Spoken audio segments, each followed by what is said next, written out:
ज्योतिया माता का अगर ये गीत आपको पसंद आए तो प्लीज़ मेरे चैनल को सब्सक्राइब करें, लाइक कमेंट करें, ज़्यादा से ज़्यादा शेयर करें। नदिया किनारे जीवतिया मैया केवटा पुकारई, केवटा पुकारई हो, केवटा हली बेगे नई यालिया वौता परवा उतारऊ हो, केवटा हली बेगे नई यालिया वौता परवा उतारऊ हो।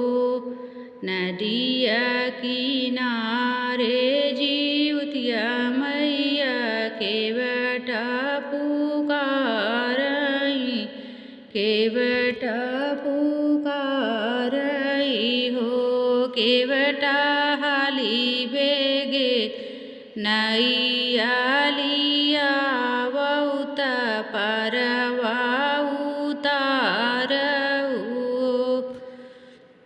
मिश्राइन देई गैया के गोबरा मंगाए हुई हैं, भूइयाँ लिपाए हुई हैं, चौक पुराए हुई हैं हो। सुंदर सुंदर कलशा धराए हुई, पूजन हमरा करत हुई हैं हो।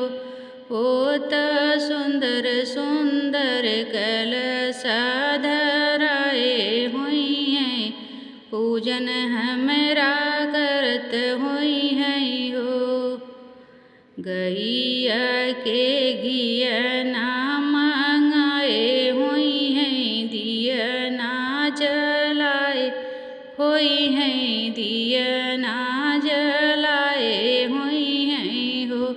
वो तो माली घर से फूलवा मंगाए हुई हैं, गजरा गुछत हुई हैं, रहिया जो हत हुई हैं हो। तो माली घर से फूलवा मंगाए हुई हैं, गजरा गुछत हुई हैं, रहिया जो हत हुई हैं हो। नदिया किनारे जीवतिया मैया केवटा पुकारई, केवटा पुकारई हो, केवटा हाली बेगे नई यालिया वौता परवा उतारऊ हो, केवटा हाली बेगे नई यालिया वौता परवा उतारऊ हो। मिश्राइन देई चूड़िया मंगाए हुई हैं, सेनुरा चढ़ाए हुई हैं, सेनुरा चढ़ाए हुई हैं हो।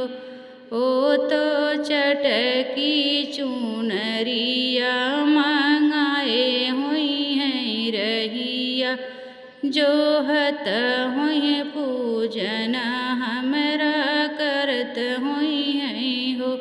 वो तो चटकी चुनरिया मंगाए हुई, पूजन हमरा करत हुई हैं हो।